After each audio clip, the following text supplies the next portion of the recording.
I messed up. I messed up big time.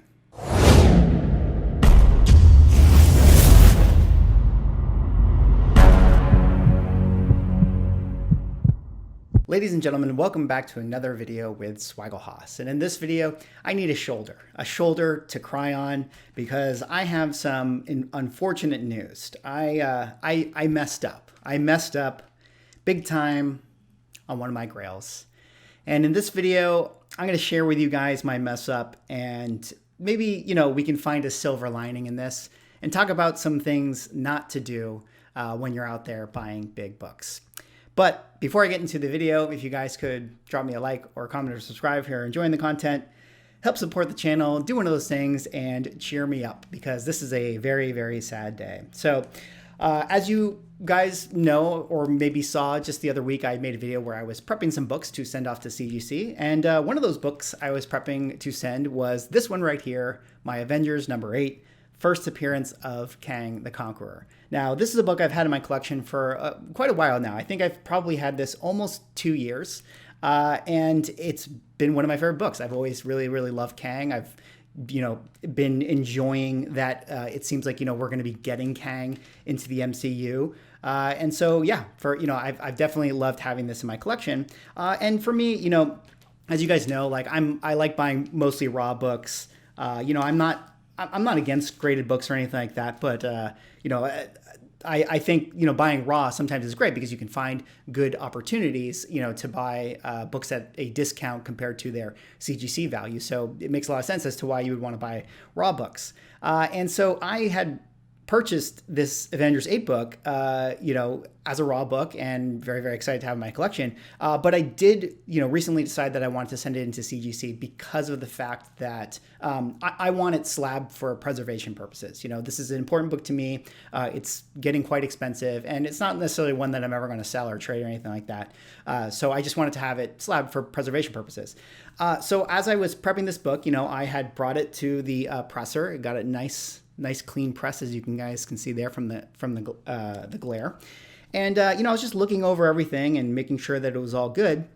And one of the things about this book is that it always had a page with the top staple. One of the pages was ripped out right there. See, that was just not. It's not the centerfold, but it was a page where the top staple was separated. And, I knew that when I purchased the book, and that wasn't a big deal to me. It was just like, okay, cool. There's just one page has a detached top staple, not a big deal. But I was looking over the book and flipping through, and I decided this time around to count the number of pages in this book. And, sure enough, I went through and, I counted the first one and the second one and the third and the fourth and the fifth and so on and so forth. And I got to number 15, and that's when the pages stopped. At 15. And for those who know, you need to have 16 pages in a comic book for it to be complete. And that got my light bulb flashing in my head. And I was like, oh no, is this actually missing a page? And then I quickly, went in and, I've read this comic book before, and the story made sense to me and everything. So I was like, how is there a page missing? And I quickly went into my Marvel Unlimited and I did a side-by-side comparison looking at all the pages, and sure enough, all the pages were there.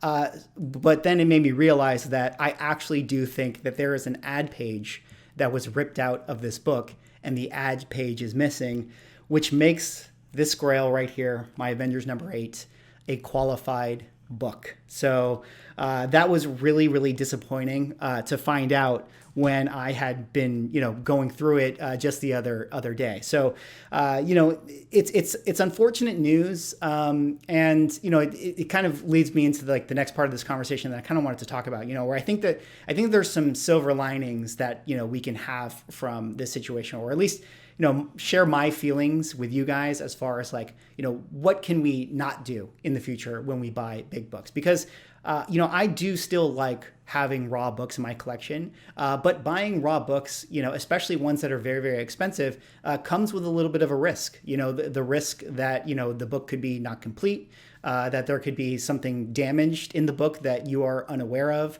One of obviously the nice things about having a graded book is that you know exactly what you're buying, right? And that's sort of why you pay that premium. But I think the big mistake that I definitely made with this particular purchase is that, I didn't go through my book with a fine-tooth comb. I actually did read the book when I initially got it, and I knew that the page was detached at the top staple, but I just didn't click for me to like count the number of pages. And I think that that's probably a pretty common mistake. I mean, I don't know about you guys. Maybe you all are out there counting every single page of every book you have, but that's definitely something that I did not do. And now I'm realizing that, yeah, there's got to be an ad page missing from this. So definitely, if there's any advice I can offer to you guys, or, even to myself when I do this stuff in the future, when I do make big purchases, like where I'm spending a lot of money, I will actually go to the effort to count through the pages. So that's definitely something that I will be doing in the future. But again, for me, it's not so much that I'm upset with having a book that is missing an ad page. It's not so much I'm like against having qualified or even restored books. In fact, I had made a video on this channel, some weeks back talking about this idea of, finding opportunities with qualified and restored books. I'm actually not against owning that. But what does really feel bad to me is purchasing something that I didn't know that I was actually purchasing. I think that's really where it feels bad. If I were to buy it, or if I had bought this book knowing that the ad page was missing, I wouldn't have felt so bad about it, because I know exactly what I'm getting, and I know the value that is now sort of associated with this particular issue because of the fact that it's missing that ad page. So ultimately, that's kind of the thing that actually feels bad, is having discovered, a couple years after the fact, that this book that I spent, still a lot of money on, especially at the time when I had purchased this book. I mean, it was a lot of money for me on what I was spending on my comics at the time. But again, it just feels bad not having bought the thing that I thought that I was getting. So definitely, if you're out there and you're making that purchase, I would highly recommend that if you're spending a lot of money on a book, on a raw book, you go through it with a fine-tooth comb, count those pages, make sure there's no cutouts, things like that. And that's just, it was bound to happen. Like if I'm buying all these raw books, it was bound to happen. I mean, I've had other raw books in my collection where I've later gone to realize that there was a coupon cut out or things like that. That's not such a big deal because, the books that I've had that happen for weren't very expensive. But this one was one where it was a little bit pricey. And so overall, I'm disappointed. But, that said, that what I spent for it is probably easily what I could get for it now, even if I were to sell it qualified.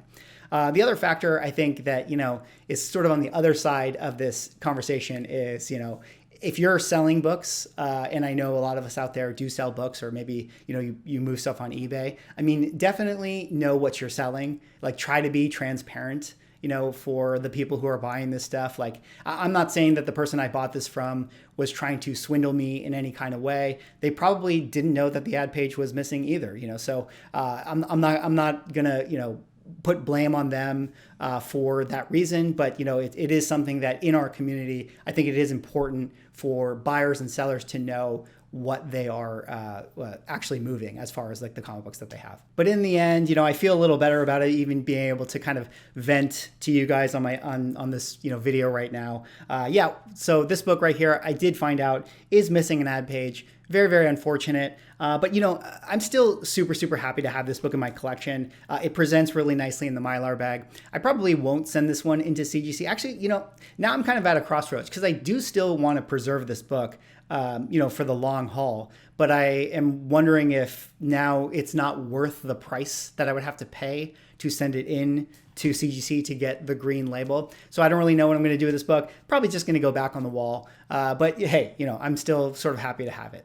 Anyways, that's all I have for this video. That was just me sharing my unfortunate news. I definitely made a little bit of a mistake. Don't make the same mistake I did. Definitely, if you're going to buy a big book in the raw form, definitely check those pages, check everything inside, make sure there's no restoration, or if there is those things, just make sure that when you're buying that stuff, you know what you are getting. Anyways, that is all I have for this video. Drop me a like, comment, subscribe if you're enjoying the content, and I'll see you in the next one.